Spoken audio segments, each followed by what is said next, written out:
Welcome, everyone. So great to see members of Congress here. Senator Reed, so glad you're here. Congressman Swalwell, Congressman Fleischman, Jerry McNerney, thank you so much. Well, I don't think Congressman Lofgren, is she? Not yet, okay. Connor Lamb, of course, and Jamal Bowman, thank you so much, all of you, for your support of this. And I know there are others who are supportive as well, who were not able to make it, but this is a great day. Today, we're here to talk about fusion, combining two particles into one. Last week, at the Lawrence Livermore National Laboratory in California, scientists at the National Ignition Facility achieved fusion ignition. And that is creating more energy from fusion reactions than the energy used to start the process. It's the first time it has ever been done in a laboratory, anywhere in the world.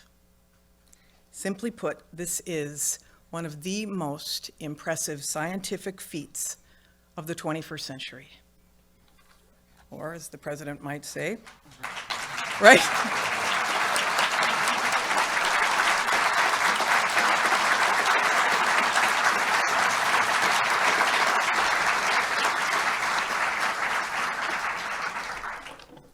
I do think he probably did say this is a BFD. Researchers at Livermore and around the world have been working on this moment for more than 60 years. So, what does this accomplishment do? Two things. First, it strengthens our national security because it opens a new realm for maintaining a safe, secure, and effective nuclear deterrent in an age where we do not have nuclear testing. Ignition allows us to replicate, for the first time, certain conditions that are found only in the stars and the sun. And the second thing it does, of course, is that this milestone moves us one significant step closer to the possibility of zero carbon, abundant fusion energy powering our society. If we can advance fusion energy, we could use it to produce clean electricity, transportation fuels, power heavy industry, so much more. It would be like adding a power drill to our toolbox in building this clean energy economy. So today, we tell the world that America has achieved a tremendous scientific breakthrough, one that happened because we invested in our national labs and we invested in fundamental research. And tomorrow, we'll continue to work toward a future that is powered in part by fusion energy. Fortunately, private sector investment in fusion research is already booming. It has reached nearly $3 billion in last year alone, and we've heard from professors that interest among students has never been higher, which is terrific. And that's why the Biden-Harris administration is aiming to capitalize on this moment. Today's announcement is a huge step forward to the president's goal of achieving commercial fusion within a decade. But there's still a lot more to do, so much more. We'll continue to work toward that goal and find other ways to progress to reach fusion energy. So for example, in September, the Department of Energy made a $50 million investment for public-private partnerships to start working toward fusion pilot plant designs. And we're partnering with the Office of Science and Technology Policy to map out the president's bold vision for driving that commercial fusion in the next decade with the highest safety standards, with cost-effective, equitable deployment that positions American businesses to lead and communities to thrive, and with a skilled workforce that's diverse and inclusive. This is what it looks like for America to lead. And we're just getting started. Another big congratulations to Lawrence Livermore National Lab. Their team is here. Where are you, team? There you are. And they'll be, yes.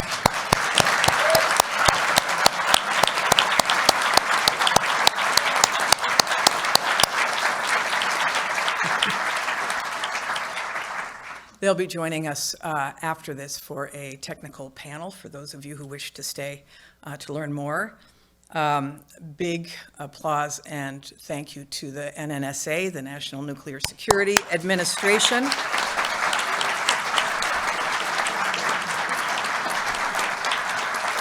And everybody who has been involved in this fusion breakthrough that will go down in the history books.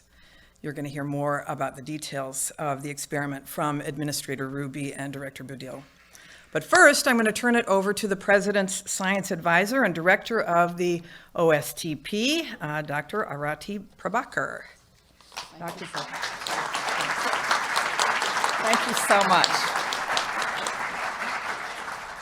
Thanks, Secretary Granholm. What a pleasure to be invited to come celebrate this amazing moment here at the Department of Energy. It's really a privilege to be here. So when I heard this news, for me, the years fell away, and all of a sudden it was 1978. I was a summer student in the middle of my college years, 19-year-old kid, and I got the chance to go work at Lawrence Livermore National Laboratory. And I showed up, and so you got to picture this. I'm wearing my bell bottoms, I've got long black hair, and I show up, and I'm a 19-year-old kid, and they give me a laser to work on. And I said, this is cool, I like lasers, but what's this laser all about? And they said, we think that if you point enough lasers at a pellet of fuel, we want to see if we can get more energy released from fusion than the amount of energy that the lasers deliver into that pellet. And I said, well, that's cool. And I spent 3 months working on this fun laser. And, and after my adventure with the laser that summer in Livermore ended, I went off and did completely unrelated things.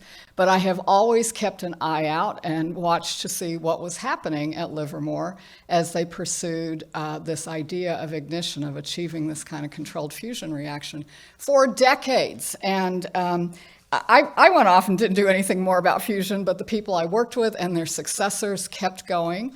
And they went through periods of triumph, and they went through tremendous struggles and setbacks. They never lost sight of this goal.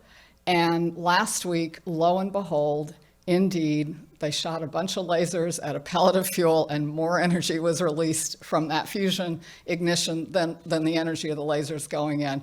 And I just think this is such a tremendous example of what perseverance really can achieve. And I had the great pleasure of meeting the team, whom you'll talk with when you hear the panel in a little while. And they have come from many different parts of the world. They've studied many different fields. Many of them were summer students at Livermore, but decades after I was. So it took not just one generation, but generations of people pursuing this goal. And it's a scientific milestone, scientific energy break-even to achieve this. But of course, as with all of these kinds of complex scientific undertakings, it's also an engineering marvel beyond belief. And this duality of advancing the research, building the complex engineering systems, both sides learning from each other, this is how we do really big, hard things. So this is just a beautiful example. So, I also have been reflecting on how long the journey can be from knowing to doing, because it's a century since we figured out that it was fusion that was going on in our sun and all the other stars. And in that century, it took so many different kinds of advances that ultimately came together to the point that we could replicate that fusion activity in this controllable way in a laboratory. And I think it's just a reminder that sometimes, even when we know something, it's a very long time before we can turn it into something that we can actually harness and start to be able to use. And as the Secretary described, I think it's that prospect now is one step closer in a really exciting way. Okay, so, let me just finish by saying I think this is an amazing example of the power of America's research and development enterprise. This is what the Department of Energy works every day to support and to drive. It's what our Office of Science and Technology Policy at the White House focuses on every day, is how do we strengthen and advance this enterprise. And it is an enterprise that President Biden has championed in a way that no one really ever has before. He's submitted a budget for supporting federal R&D that is the biggest ever that we've had in this country. And so I want to take a moment and congratulate the entire Department of Energy with Secretary Granholm's tremendous leadership, the National Nuclear Security Administration here that has championed this effort for so long, Lawrence Livermore National Laboratory, and especially and particularly all the scientists and engineers across many years who got us to this moment.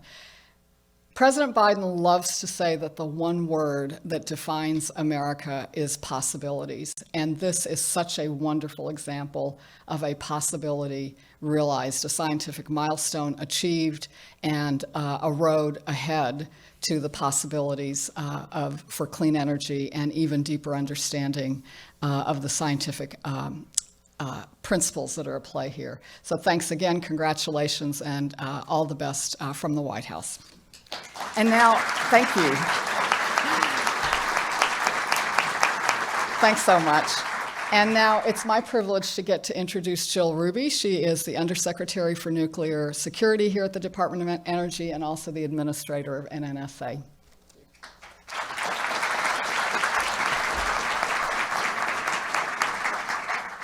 Well, good morning. Thank you, Dr. Prabhakar, for joining NNSA to celebrate our incredible achievement.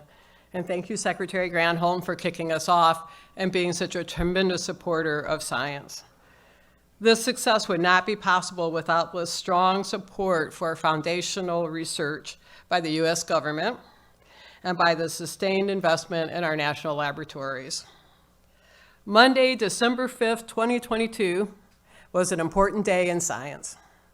Reaching ignition in a controlled fusion experiment is an achievement that has come after more than 60 years of global research, development, engineering, and experimentation.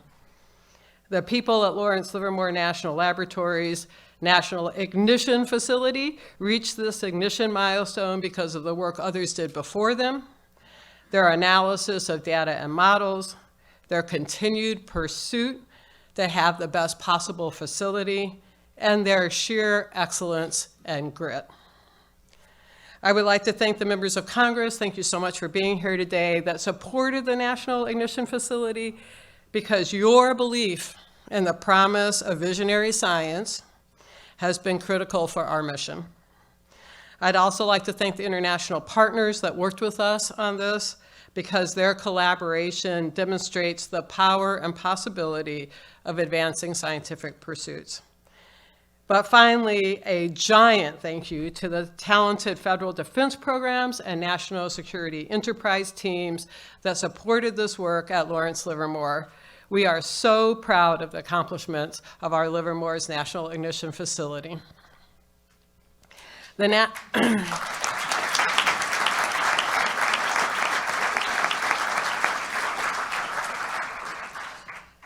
National Ignition Facility is the world's largest and most energetic laser system.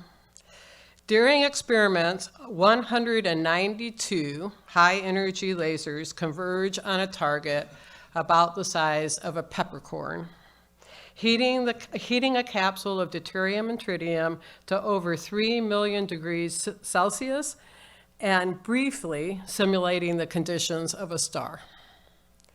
In achieving ignition, the researchers at Lawrence Livermore have opened a new chapter in NNSA's Science-Based Stockpile Stewardship Program, enabling us to study new regimes. Along with this, we have taken the first tentative steps towards a clean energy source that could revolutionize the world. Earlier this year, I had the opportunity to remember the 30th anniversary of Divider, the last explosive nuclear weapons test conducted by the United States. In reflecting on Divider, I spoke of how far our stockpile stewardship program has come, and in how many ways we now understand our nuclear weapons better than we did when we were testing. Unlocking ignition at NIF will allow us to probe the extreme conditions found at the center of nuclear explosions and address significant, long-standing stewardship questions. The unprecedented nature of reaching ignition confirms what I and previous administrators of the NNSA have been saying for decades. There is no more dedicated or more talented group of scientists in the world, as it should be. The tireless efforts of thousands of people from around the national security enterprise, nuclear security enterprise, and their predecessors are responsible for this breakthrough. We honor their intelligence, their commitment, and their determination. Going forward, we know we will make further breakthroughs. We'll have further setbacks. But all of this is in the interest of promoting national security, pushing towards a clean energy future, and redefining the boundaries of what's possible. Thank you for being here. I'd like to introduce Marv Adams, the Deputy Administrator for Defense Programs, to speak on this achievement.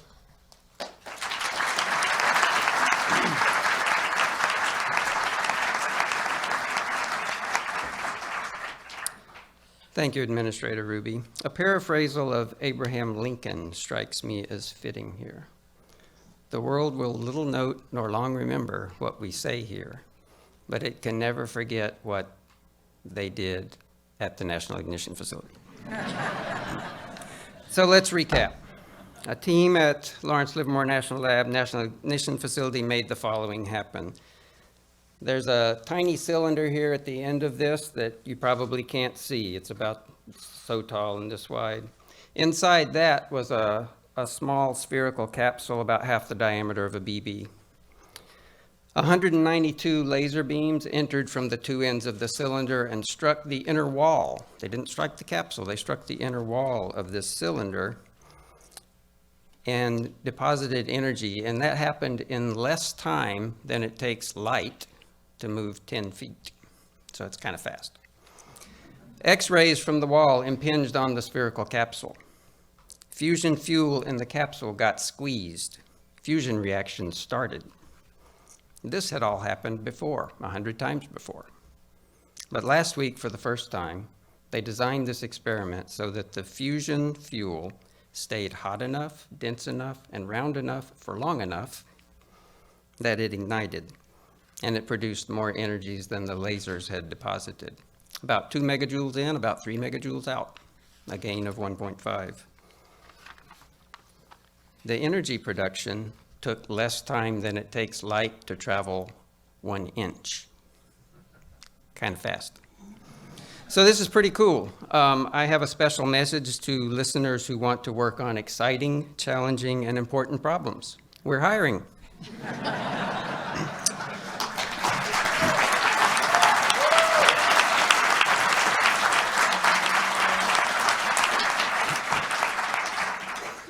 So, fusion is an essential process in modern nuclear weapons, and fusion also has the potential for abundant clean energy.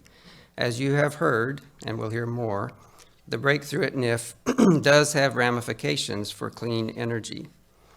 More immediately, this achievement will advance our national security in at least 3 ways. First, it will lead to laboratory experiments that help NNSA defense programs continue to maintain confidence in our deterrent without nuclear explosive testing.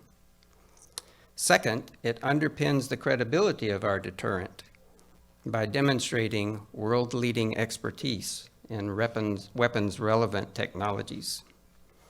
That is, we know what we're doing.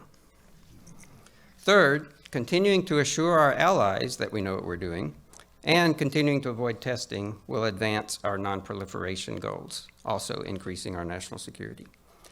The achievement we celebrate today illustrates that big, important accomplishments often take longer and require more effort than originally thought. and that these accomplishments are often more than worth that time and effort that they took. With that, I would like to welcome my friend and colleague, Dr. Kim Budell, the director of Lawrence Livermore National Laboratory, to speak about her laboratory's achievements.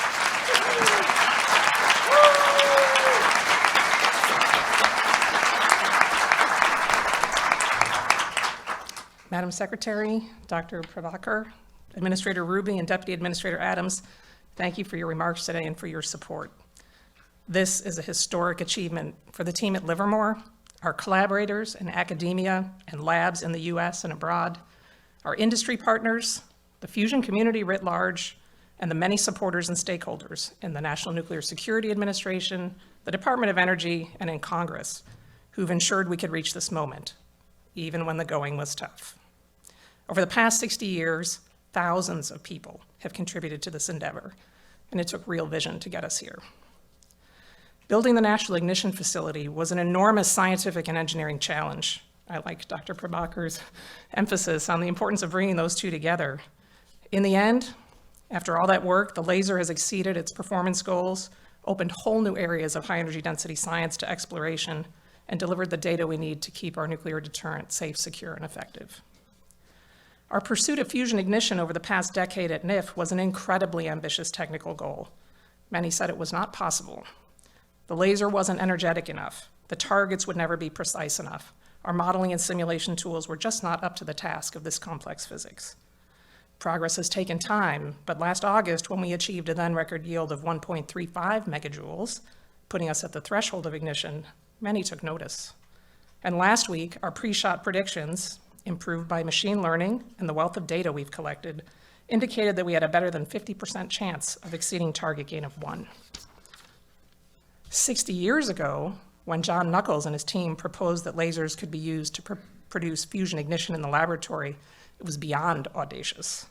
The laser had just been invented and was far from the mature tool we know today. But this is really what national labs are for: tackling the most difficult scientific challenges head-on, learning from the inevitable setbacks, and building toward the next idea. Lawrence Livermore has been at the center of the ICF community across these many decades, and ICF has been a centerpiece of our lab. Indeed, people often say that LLNL stands for lasers, lasers, nothing but lasers. But I think our motto sums up our approach nicely: science and technology on a mission. This achievement opens up new scientific realms for us to explore and advances our capabilities for our national security missions. It demonstrates the power of US leadership in science and technology and shows what we're capable of as a nation. And as the Secretary mentioned, breakthroughs like this one have generated tremendous excitement in the fusion community and a great deal of private sector investment in fusion energy. But this is only possible due to the long-term commitment of public investment in fusion science. The science and technology challenges on the path to fusion energy are daunting, but making the seemingly impossible possible is when we're at our very best. Ignition is a first step, a truly monumental one that sets the stage for a transformational decade in high energy density science and fusion research, and I cannot wait to see where it takes us. Thank you.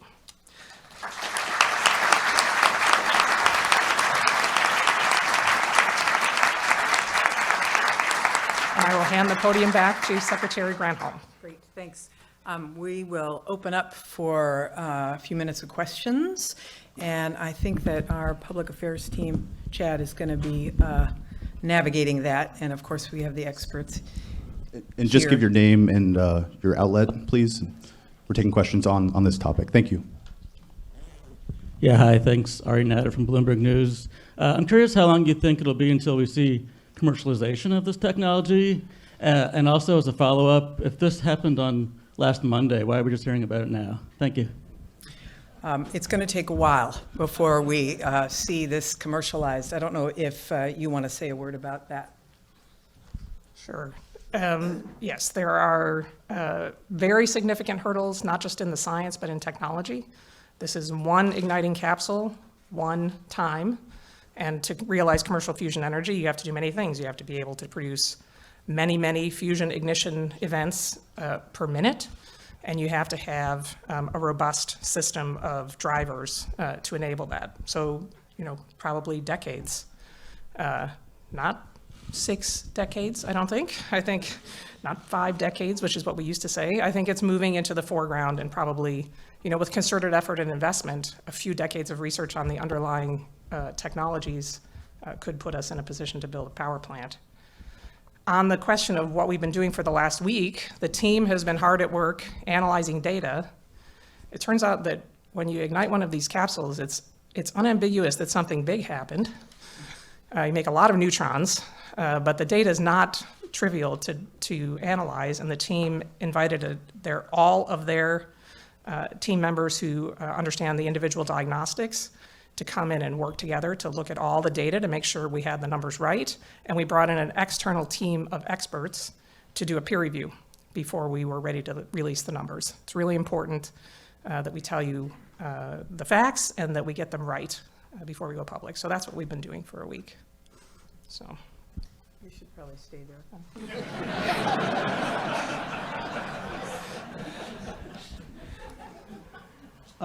Two quick questions. One, I know this the positive net return is the important thing, but how much energy does it take? That we talk about the wall plug energy. How much wall plug energy did it take? And are there implications for other types of fusion? Is this something that could inform magnetic confinement fusion as well? So the laser requires about 300 megajoules of energy from the wall to drive 2 megajoules of laser energy, which drove 3 megajoules of fusion yield. Our calculations suggest that it's possible with a laser system at scale to achieve hundreds of megajoules of yield. So there is a pathway to a target that produces enough yield, but we're very distant from that right now. So 300 megajoules at the wall, 2 megajoules in the laser. So this really is talking about target gain greater than 1. And then there was a second part to your question. Does it inform Magnetic fusion, yes. So there are many common things about plasma science and the materials you need to work in fusion environments, diagnostic techniques, et cetera. Essentially, magnetic fusion works at low pressures and densities and for long times, whereas inertial confinement fusion works at high pressures and densities for very short times. So there are some similarities in the underlying physics, but the fundamental concepts are quite different. Secretary Granholm, Pete Baer with E&E News. Congress has charged you and the department with making decisions about the most promising designs for a pilot fusion plant, and you're in the middle of that process now. How are you going to approach that, and what are your concerns about making those kind of choices? Well, clearly, the folks who will be evaluating are the professionals in this, who are the scientists who do this work. And they will, like they do with all of these funding opportunity announcements, do a whole peer review process of each of the applications to determine which ones are most likely to be successful given the challenges. There's no parameters on whether these are magnetic confinement plants or laser confinement plants. We are just looking at the best proposals that come in, and hopefully we'll have a decision on that first 50 million at the early in the new year.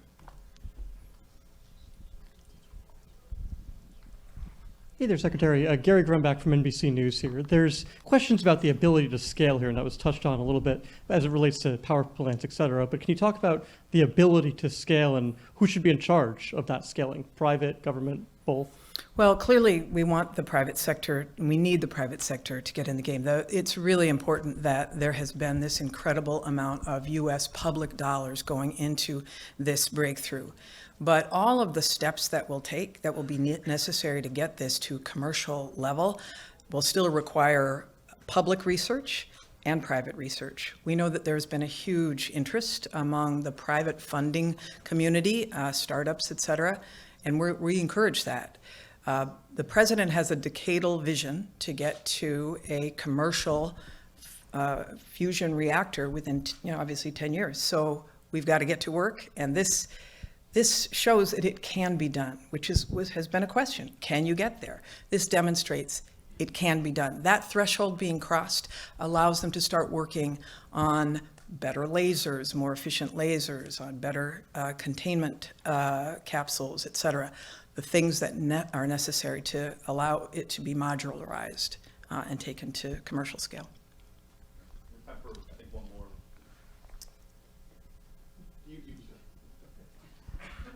Thanks so much. I just wanted to clarify, you're saying, there's a goal to get this in a decade. You had said that there would be decades, plural, in terms of commercialization. How do you reconcile that? What is the timeline here? I think I get that. So there's two approaches to commercial fusion energy. One is based on magnetic fusion using devices like tokamaks. One is inertial fusion. There are private companies pursuing both approaches. The technology development, the foundational technology to begin to scale up toward a power plant is further along in the magnetic fusion community. And it's building more directly off the work that's been done in recent decades at facilities like JET in the United Kingdom, at the Princeton Plasma Physics Lab, at MIT, to build the foundational technologies up for magnetic fusion energy. The National Ignition Facility has been focused on creating this first step. If we could not ignite capsules in the laboratory, you could not see a pathway to an inertial confinement fusion energy plant. So this was a necessary first step. But the NIF is built foundationally on 1980s laser technology. So, we need to bring modern technology approaches to the drivers. We need to think about all the systems questions. And now that we have a capsule that ignites, we need to figure out, can we make it simpler? Can we begin to make this process easier and more repeatable? Can we begin to do it more than one time a day? Can we start working toward rep rate? And each of these is an incredible scientific and engineering challenge for us. So while magnetic fusion may be a little bit in front, having that portfolio of approaches is really a great place to be, because these communities will feed off each other, we'll learn, we'll continue to advance the field, and many technologies will grow out of both fields in addition to the path to a fusion power plant. So that, I think having both is really important. You'll hear in the panel about some of the potential advantages of an inertial confinement fusion approach. It's a little bit different. So I think it really is important to keep us on that pathway. And with investment, with energy, no pun intended, sorry about that, with real investment and real focus, that timescale can move closer. We were in a position for a very long time where it never got closer, right? Because we needed this first fundamental step. So we're in a great position today to begin understanding just what it will take to make that next step, and then where that boundary is. I'm guessing, because I don't want to give you a sense that we're going to plug the NIF into the grid. That is definitely not how this works. But this is the fundamental building block of an inertial confinement fusion power scheme. So. Great. I'd like to acknowledge as well, Congressman Lofgren joined us as well. Thank you so much. And there are a number of DOE has 17 national labs. A number of those lab directors are also populating this audience as well. I know that Kim would say this has been a group project and would acknowledge the other labs that have contributed to this effort as well and are working on their solutions. So thank you everybody so much. And if you hang around for a few minutes, we're gonna break here and then set up for the technical panel for those who wish to stay. Thank you.